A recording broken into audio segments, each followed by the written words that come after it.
Halo, sahabat Asisya. Saya Mutia Ananda, psikolog Anda. Selamat datang kembali di channel Asisya Consulting. Di belajar psikologi kali ini, kita akan belajar tentang 5 tahapan kesedihan. Setiap orang pasti pernah merasa sedih. Saat berduka, kita akan mengalami berbagai macam emosi, mulai dari marah, kesal, bingung, dan sedih. Misalnya saja ketika kita kehilangan orang yang kita cintai, kita tentu akan merasa sedih, dan tentu saja tidak mudah untuk menghadapinya. Mungkin kita juga akan bertanya-tanya, kapan rasa sedih yang kita rasakan akan berakhir? Semua itu sangatlah wajar, karena kita sedang menghadapi tahapan-tahapan kesedihan, yaitu tahapan-tahapan yang dialami seseorang ketika menghadapi sebuah kesedihan. Teori ini dikenalkan oleh seorang psikiater sekaligus penulis asal Amerika, Swiss, Elisabeth Kubler-Ross, pada tahun 1969. Tetapi awalnya, Kubler-Ross mengenalkan teori ini dengan menggambarkan kondisi pasien ketika tahu dirinya mengidap penyakit yang parah. Namun ternyata, tahapan yang sama juga terjadi pada keluarga dan orang terdekat pasien ketika pasien meninggal. Dan akhirnya teori ini dikenal sebagai teori tahapan kesedihan. Apa saja tahapan-tahapan itu? 1.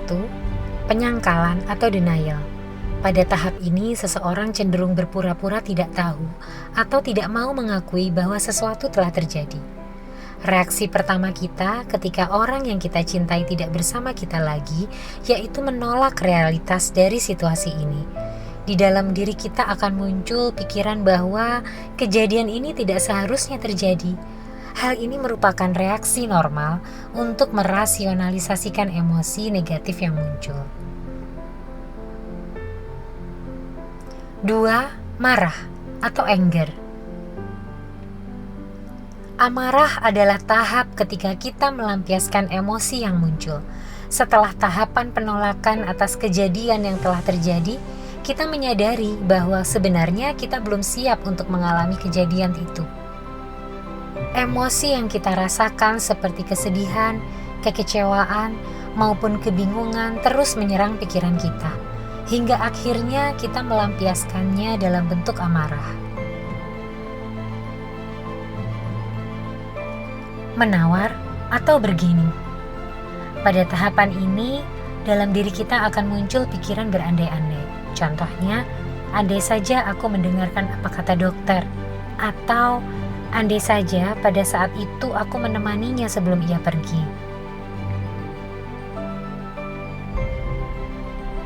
Hal ini adalah bentuk penawaran yang kita inginkan atas kejadian yang sudah terjadi.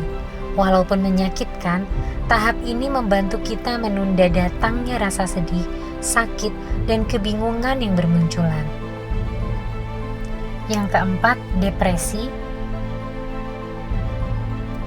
Selama berusaha melawan emosi negatif dengan tahapan-tahapan sebelumnya, emosi negatif akan tetap muncul.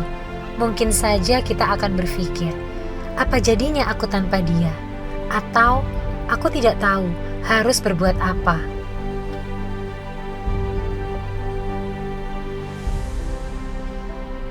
Depresi adalah tahap yang amat sulit, karena semua emosi negatif seakan terkumpul di sini. Apabila membutuhkan bantuan, jangan ragu ya untuk menghubungi psikolog. Nah, tahapan terakhir adalah penerimaan atau acceptance. Penerimaan tidak berarti kita telah bahagia atau move on dari peristiwa yang terjadi. Pada tahap ini, kita akan menemukan bahwa hal buruk itu memang telah terjadi dan memahami artinya bagi hidup kita. Kesedihan dan penyesalan masih bisa muncul dalam fase ini. Tetapi, penolakan, amarah, dan penawaran cenderung berkurang, bahkan tidak ada. Setiap orang dapat mengalami tahapan kesedihan dalam bentuk dan jangka waktu yang berbeda. Hadapi setiap tahapan dan beristirahatlah sejenak ketika semuanya terasa lelah. Pada akhirnya, kita akan berkembang menjadi seseorang yang jauh lebih kuat karena telah berhasil menghadapi masa-masa sulit. Terima kasih ya. Selamat ketemu lagi nanti di belajar psikologi selanjutnya. Jangan lupa like, comment, share, dan subscribe. Follow Instagram Asisya di asisya_consulting. Bye!